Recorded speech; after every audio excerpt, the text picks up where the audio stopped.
All right, let's go show this Camaro Z28. Oh, that's not the one. There it is. Camaro Z28, 1981. Let's pull it back and we'll talk about it. And now the oil light is on.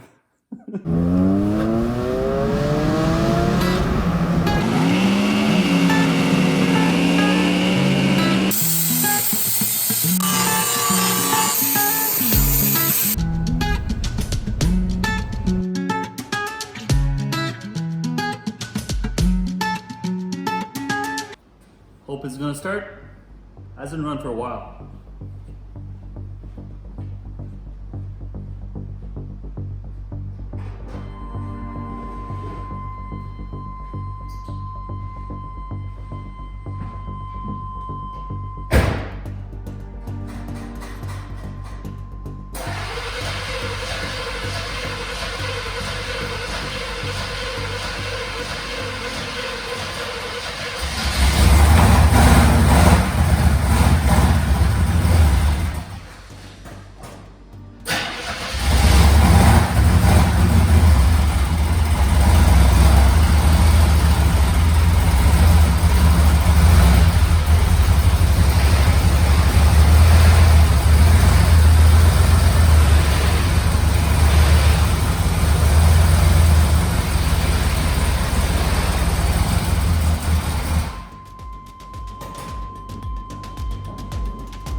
Oops.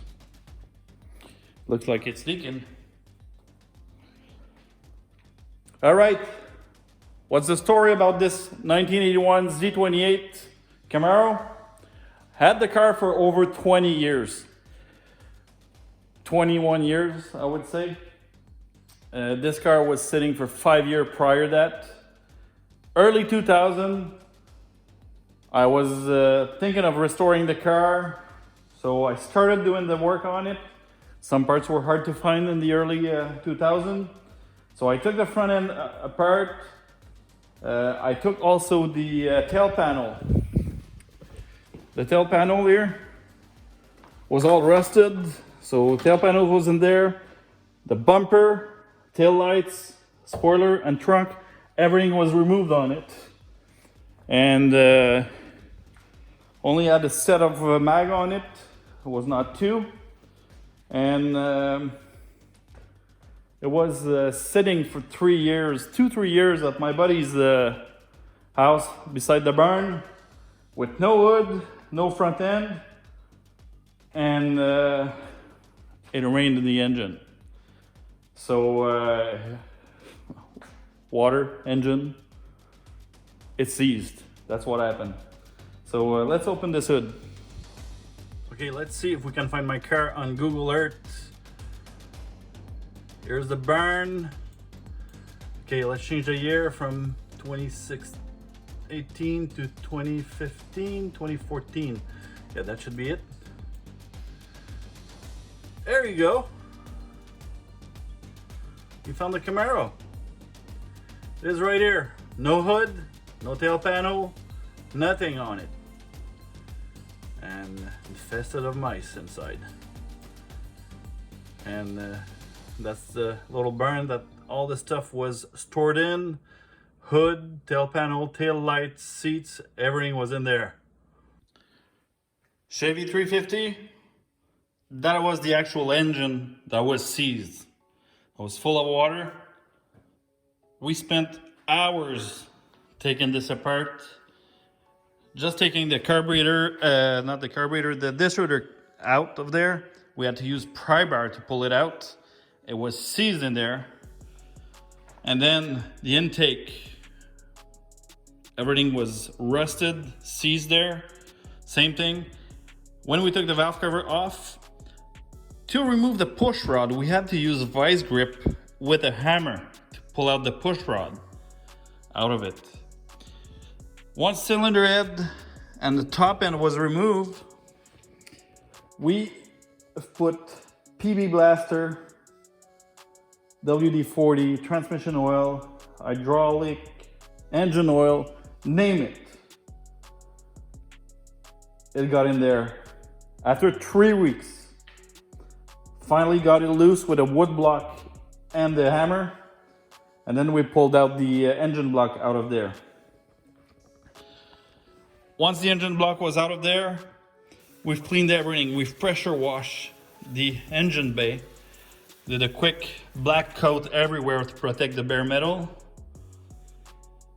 Engine, we've cleaned the engine with wire brush, everything that you could imagine. We spent hours doing it. The pistons, the ring were seized in the piston. Finally got those out. So we've put new ring, gasket, oil pump, bearing. I got this intake for $115. I got the carburetor on Marketplace. I got a cam and lifter for some like $150. So I would say the build cost me around $500-600 for the engine to fix it. So it was pretty cheap doing it. I was using the pressure washer inside the block for probably, I would say, 20 minutes, half an hour, and it was dripping rust. Crazy it was. So once everything was all clean, we've painted the block, the brackets and everything, oil pan, and I got the kids to put the engine back together. They did most of the work. It was nice to see them do it, and they still talk about it. And then it was to get this engine to start. Is it gonna start? So we've bypassed the fuel tank with a 5-gallon jug of gas straight to the fuel pump and try to get it to start. Wouldn't start. I've changed the timing cover here, a cheap timing cover, and the top dead center mark was not the same location, so I was like 15% off, 15 degrees off, something like this. So timing was off on it. I couldn't get it to start. And then we got that starter that stopped working. So I had to figure out what it was. A cable, a wire at the back of the engine over here. Ended up, it was broken before. It got overheated and it was changed, but it was not welded. And the connection wasn't good. So I fixed that, figured out the timing, and we got it to run.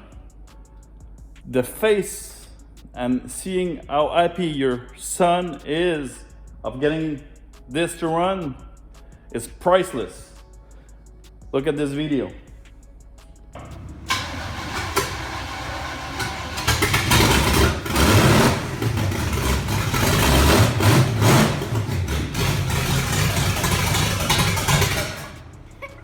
Assez d'accord.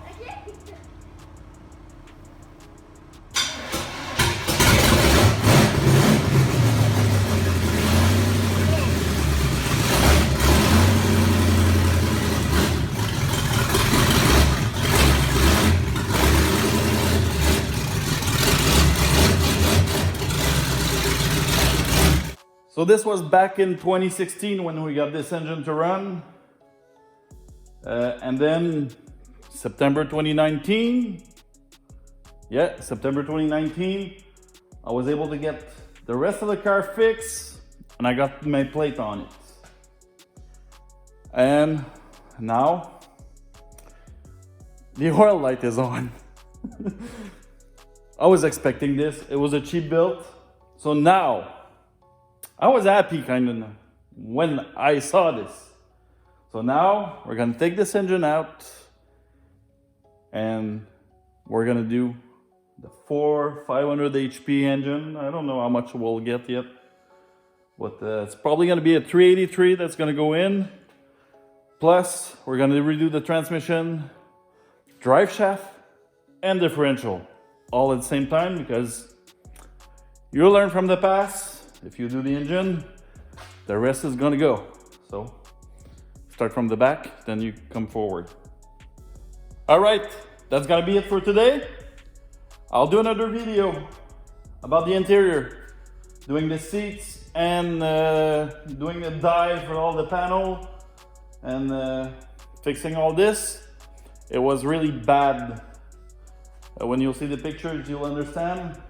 And also I'll do another quick video for the tail panel. So thanks so much for watching. Please subscribe and hit the like button. We'll catch you later.